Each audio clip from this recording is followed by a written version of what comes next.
조선시대판 볼만의 책 읽는 여자는 위험하다는 여성의 책 읽기가 역사적으로 위험한 행위로 간주되었음을 이야기합니다. 술을 먹거나 싸움을 하는 여자가 아니라 책 읽는 여자가 위험하다? 책 속에 깊이 빠져들어가 이토록 행복한 표정을 짓는 여자들이 대체 왜 위험하다는 걸까요? 그건 책의 위력 때문이겠죠. 책은 재미를 주고 또 각성이라는 선물을 줍니다. 그러니 책 읽는 여성은 그 전과는 다른 생각을 하고 다른 삶을 살아갑니다. 책은 생각을 바꾸고 생각은 운명을 바꾸니까요. 그렇다면 조선시대 여성들은 얼마나 또 어떻게 책을 읽었을까요? 조선에 책 읽는 여인들이 많아지기 시작한 것은 언문 소설이 등장한 후부터였는데요. 이때 등장한 풍속이 하나 있습니다. 글공부 깨나 한 자식들이 늙으신 어머니를 위해 책을 읽어드리거나 글을 지어 올리는 풍속, 사친이라는 신개념 효도법입니다. 어머니에게 스카프나 핸드백을 사드리는 대신 책을 지어드리다니 참 멋진 효도법인데요. 이 사친을 시작한 사람이 바로 조선조 최고의 베스트셀러 작가 서포 김만중이었습니다.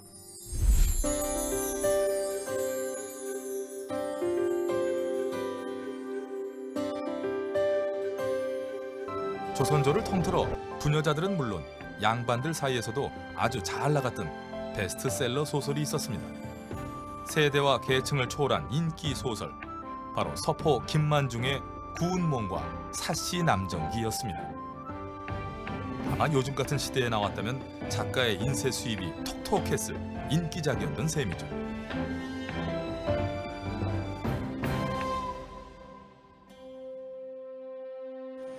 조선의 베스트셀러 구운몽의 탄생지는 바로 이곳 남해 김만중의 유배지였습니다. 학문이 높아 대제학과 대사헌이라는 고위 관직에 올랐지만 그는 숙종의 총애를 받던 장희빈이 신료들의 인사 문제까지 개입하는 문제를 지적하다 이곳 남해 노도로 유배를 옵니다. 전하, 송구하오나 인사에도 장희빈이 개입했다는 여론이 누구인가? 그런 말을 한 자가? 떠돌아다니는 이야기에 어찌 뿌리를 대겠습니까? 그저 그런 여론이 있음을 생각해 보시길. 숙종에게 장희빈이 인사에도 개입한다는 여론을 고지고대로 전한 그의 죄는 당시 정치 상황으로 보아 목숨을 건진 것만으로도 다행으로 여겨야 할 상황. 병자 호란 당시 아버지를 잃고 유복자로 태어난 그는 어머니와 정이 각별했지만 생이별이 되고 만 것입니다.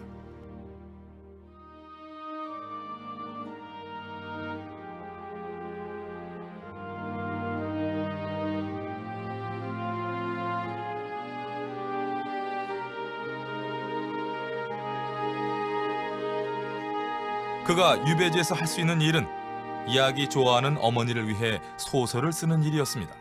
그것도 언문으로 말입니다.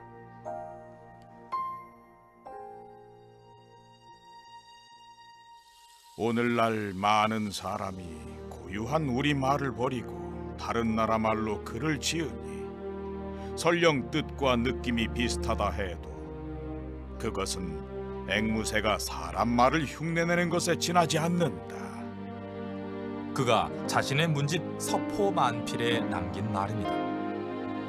사대부가 언문으로 소설을 지었다는 사실도 놀라울 일인데 그는 다른 나라 말로 글을 짓는 행위를 앵무새의 말 흉내라고 대놓고 비판을 합니다.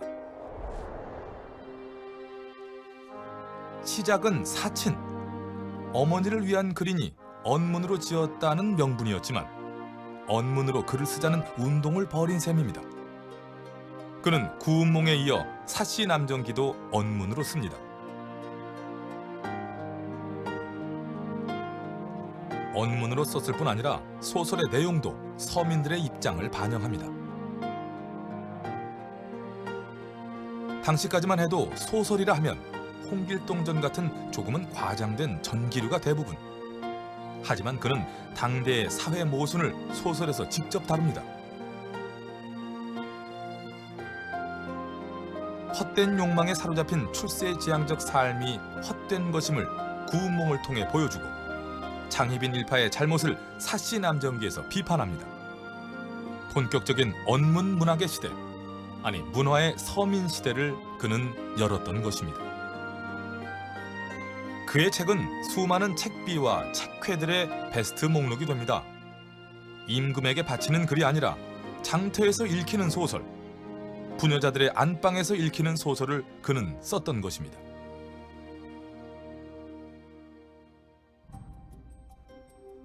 시대의 진보, 그 기준은 무엇일까요?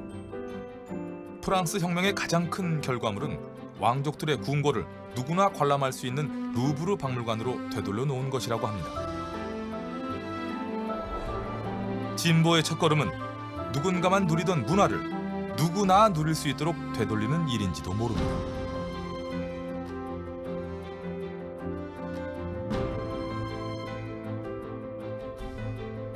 귀족만 대상이 되었던 그림에 서민이 등장하고 귀족만 누리던 교육의 혜택을 누구나 누리고 그런 점에서 김만중은 확실한 진보였습니다. 문화가 어디로 가야 하는지, 문화가 누구의 것이 되어야 하는지를 너무 잘 아는 선비였으니까요.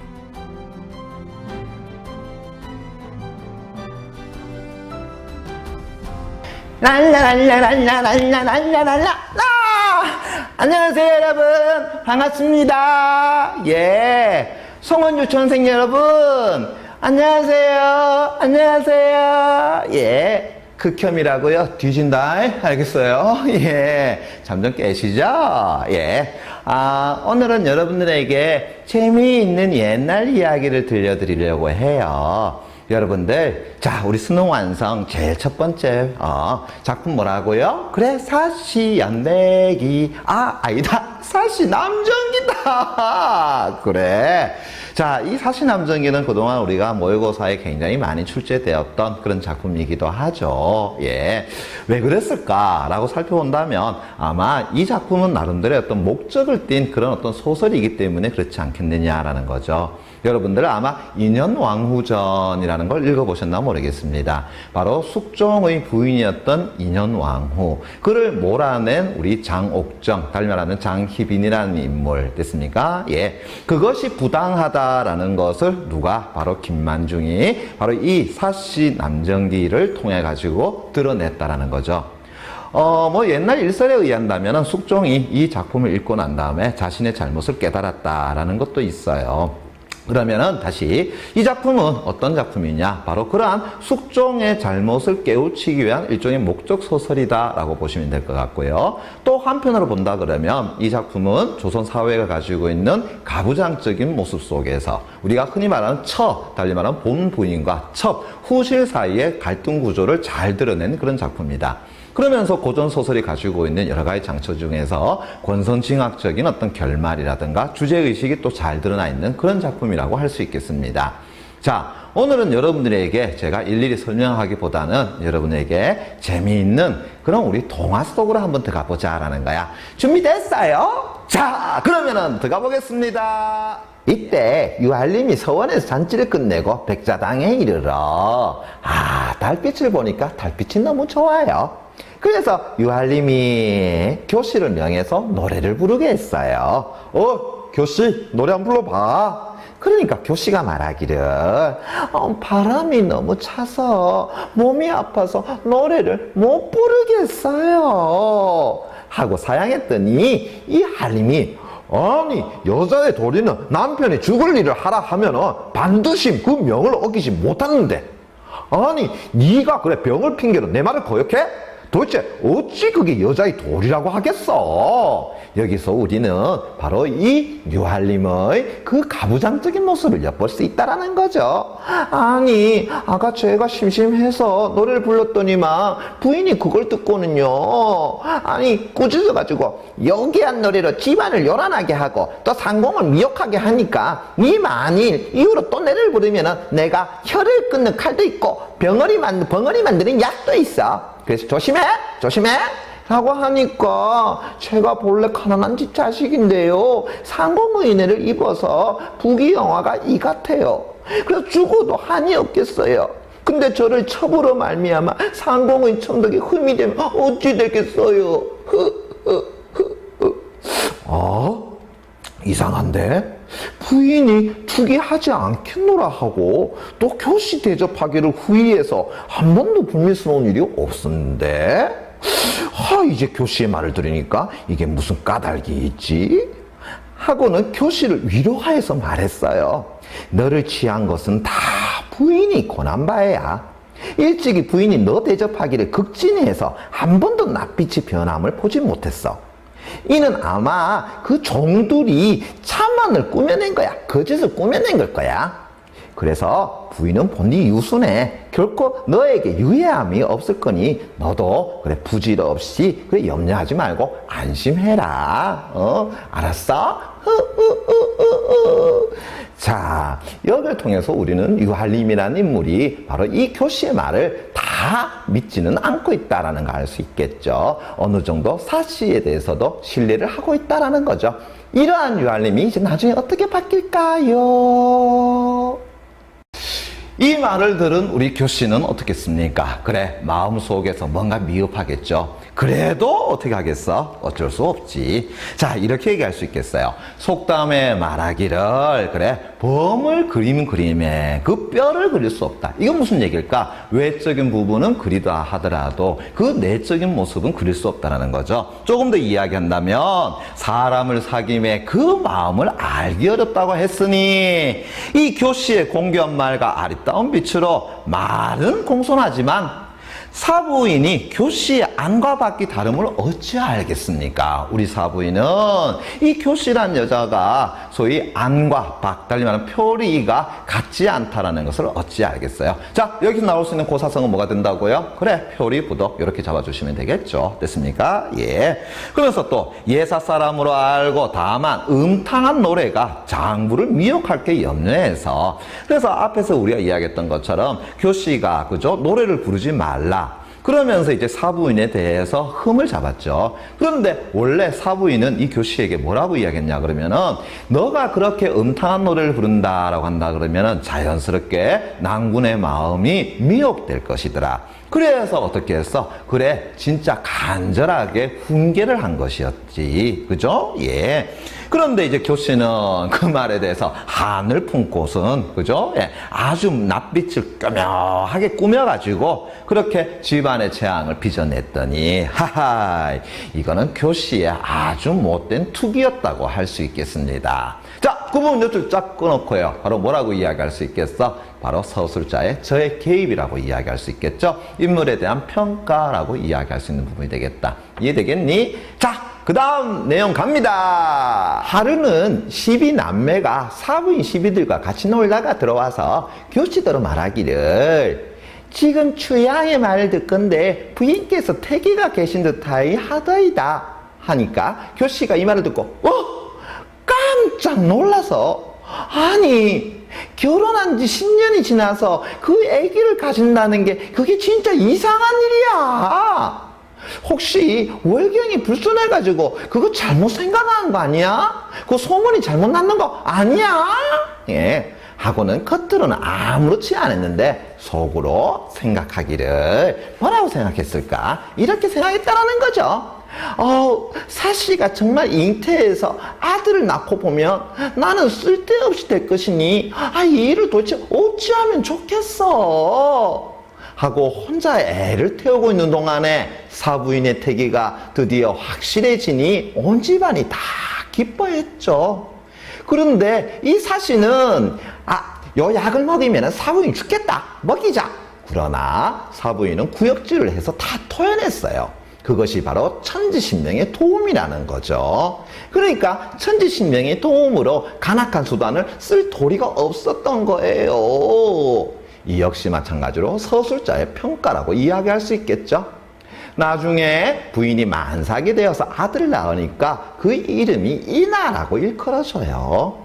인하가 차차 자라니까 장주와 같이 한 곳에서 놀 때 비록 인하가 어리나 씩씩한 기상이 장주의 장악한과는 현저히 달라. 그래서 하루는 한림이 밖에서 들어오다가 두 아이의 노는 것을 보고는 오호, 이 아이가 노는 것을 보니까 얘는 분명히 선인을 닮았더라. 아하, 반드시 우리 집안을 빛나게 하리거라 라는 거다. 야, 그런데 이 말을 누가, 그래, 소위 이제 장주의 유모가 누구에게, 교씨에게 알려줬어요. 그랬더니 이 교씨가 또 속으로 생각하죠. 아니, 내 용모와 자질이 모두 사씨에게 미치지 못하고 또 더욱이 본초와 첩의 그런 분수가 현격하게 다르건만 뭘 드러내주고 있어요? 아하, 이 교씨의 어떤 열등함을 드러내고 있다, 이렇게 볼 수 있겠죠. 다시 교씨 갑니다. 다만 나는 아들이 있고 지는 아들이 없기 때문에 상공의 은총을 받아왔거니와 지금은 자기도 아들을 낳았으니까 그 아이가 이 집 주인이 될 것인즉 내 아들 장주는 쓸데없는 군 것에 불과해. 부인이 비록 좋은 낯으로 나를 대하지만 그 마음은 실로 알 수가 없으니 만일 부인의 관계로 상공의 마음이 변하면 나의 앞날은 어떻게 될지 알 수가 없구나.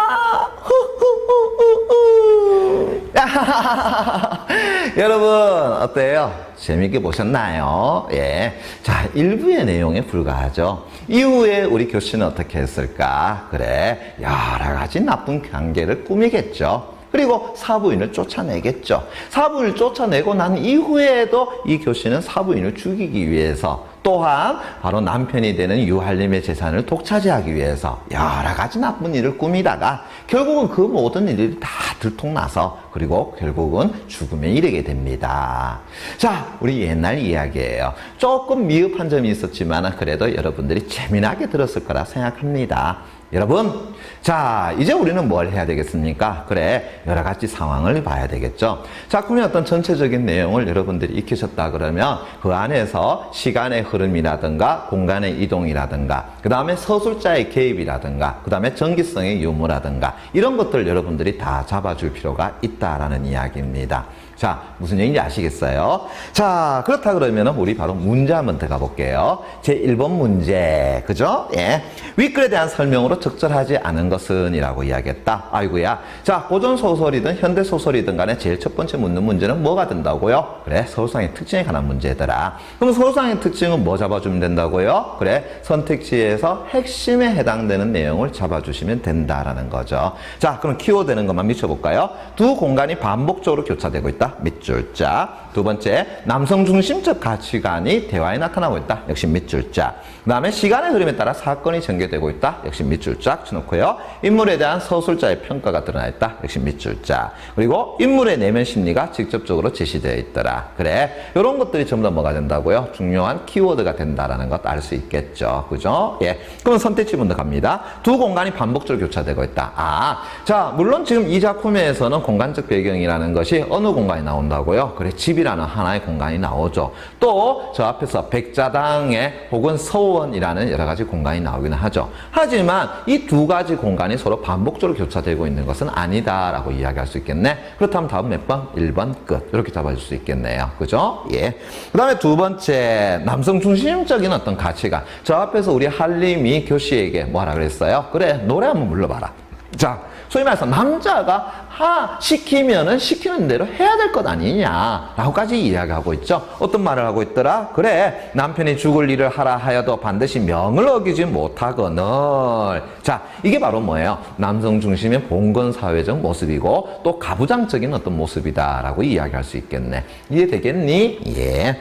그 다음에 시간의 흐름에 따라 사건이 전개되고 있다. 그래, 전체적으로 보니까 어떻게 된다고요? 그래, 이 사씨와 그 다음에 다음에 교씨, 그 다음에 달밤의 교씨와 유할림의 관계에서부터 시작해서 아이를 낳고 아이를 좋아하는 유할림의 모습, 그리고 거기에 대해서 교씨의 생각, 이것이 시간의 흐름에 따라 쭉 서술되고 있다는 거 느끼셨죠? 예. 그럼 다음 선택지 3번도 맞고요. 인물에 대한 서술자의 평가는 앞에서 제가 나타나서 이런 설명해드렸죠. 그죠? 예. 저 앞에 질문, 예를 들자면은 이런 부분이 있죠. 속담에 이르는 법, 이랬죠. 그죠? 이르기를 하는 부분도 시작해서 고달라 끝에 교씨는 한을 품고 경교한 말을 지어 가와를 빚어내니 교씨의 유학한 투기였다. 요 부분들. 요게 바로 우리가 서술자의 평가에 해당되는 부분이다. 그래서 고전소설에선 서술자 개입 부분을 여러분들이 반드시 잡아줘야 되는 겁니다. 됐습니까? 예. 그 다음에 인물의 내면 심리가 직접적으로 제시되고 있다. 직접적으로 제시되는 건 어떻게 찾아내느냐 했을 때 작은 따옴표를 여러분들이 찾아주시면 되겠더라.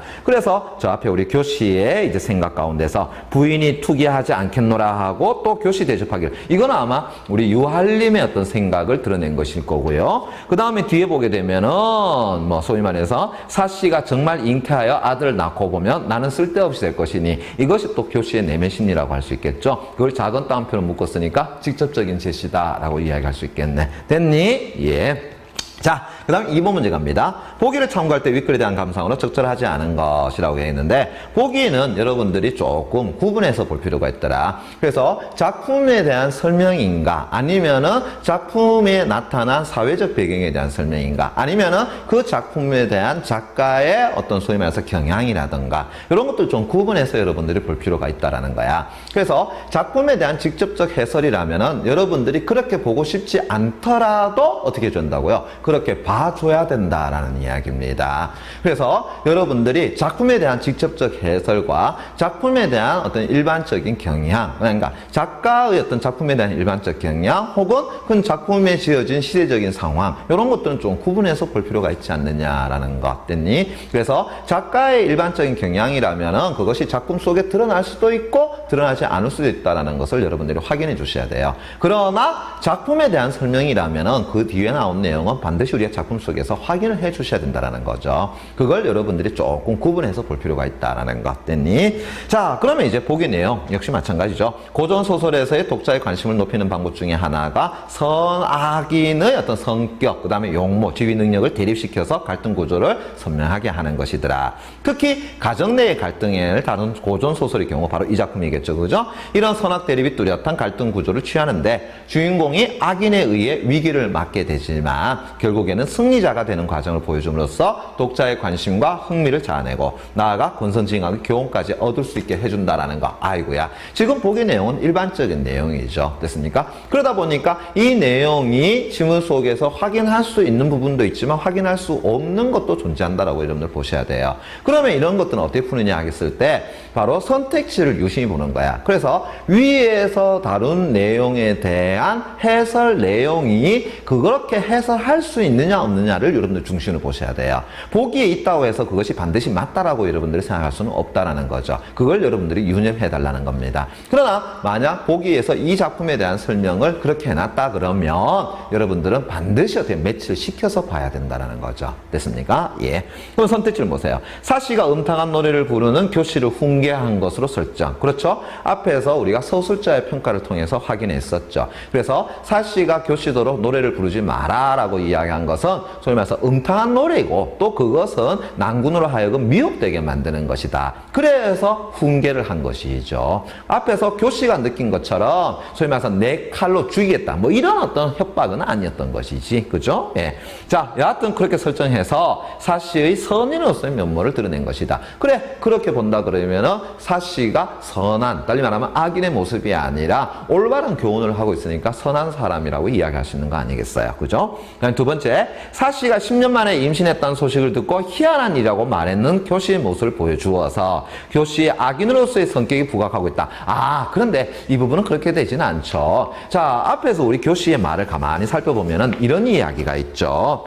자, 지금 추양의 말을 듣건데 부인께서 태기가 계신 타다이다 라는 남매의 말을 들었죠. 그랬더니 이제 교씨가 크게 놀라서 하는 말이 결혼한 지 10년이 지나서 잉태함은 희한한 일이다 라고 이야기하고 있고, 하고 혹시 월경에 불순해서 그런 거짓 소문이 난 것은 아닌가라고 이야기하는 것은 결국은 이 남매의 말을 들은 교씨는 놀라움의 표현으로서 이야기한 것이지 이것만 가지고 우리가 교씨가 나쁜 여자다라고 이야기하면 곤란하겠죠. 자, 이것이 이제 계기가 되어서 이후에 교씨의 행위를 본다면은 악인의 모습을 볼 수가 있다. 이렇게 얘기할 수 있는 거 아니겠니? 그죠? 예. 그러니까 선택지 2번에서 그냥 단순히 어떻게 희한한 일이라고 말하는 것을 가지고 우리가 교씨를 악인이라고 이야기하기는 곤란하다라는 이야기입니다. 됐습니까? 그래 본다면 답은 2번이 될 것 같고요. 사씨가 천지신명의 도움을 받아 위기를 모면하는 것으로 설정해서 결국은 사씨의 선인으로서 면모를 드러내겠다. 왜? 보기 내용 속에서 보니까 이런 거 있잖아요. 악인에 의해 위기를 맞지만 결국에는 승리자가 되더라. 그것도 누구의 절대적인 존재의 힘을 얻어서 그것을 극복해낸다. 그것은 주인공이니까 가능하다라는 거죠. 그리고 여기에서의 사씨는 그만한 절대자의 도움을 받을 수 있는 선인이다라는 것을 보여준다라는 거. 됐니? 예.